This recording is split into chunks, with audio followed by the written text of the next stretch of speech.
بلوچستان کے ضلع نوشکی کے علاقہ احمد وال مل سے ہمارے گدروشیا پوائنٹ کے نمائندہ سیف ناز بلوچ کی رپورٹ کے مطابق نوشکی کے علاقہ مل میں بجلی کی لوڈ شیڈنگ میں اضافہ ہو گیا، جس کی وجہ سے زراعت کا شعبہ متاثر ہے۔ زمینداروں کی تیار فصلات، پالیزات، پیاز، کپاس اور دیگر پانی کی قلت کی وجہ سے تباہی کے دہانے پر پہنچ گیا۔ کیسکو نے کبھی ریکوری مہم اور کبھی جون کے مہینے کا بہانہ بنا کر غیر اعلانیہ بجلی کی لوڈ شیڈنگ میں اضافہ کر دیا۔ دوسری جانب بھاری بلوں کی ادائیگی کے باوجود گھریلو صارفین بجلی کی سہولت سے محروم ہیں۔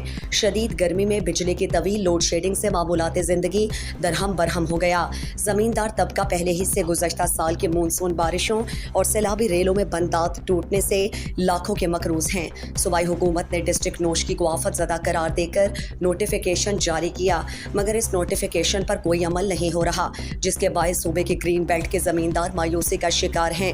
زمینداروں کا کہنا ہے کہ کیسکو اور زمینداروں کے درمیان ہونے والے معاہدے کو کیسکو نے ہوا میں اڑا دیا۔ مزید دلچسپ معلومات اور خبروں سے آگاہ ہونے کے لیے گدروشیا point Facebook page, Instagram, Twitter کو فالو اور یوٹیوب چینل کو سبسکرائب کریں۔ بیل آئیکن بٹن دبانا نہ بھولیں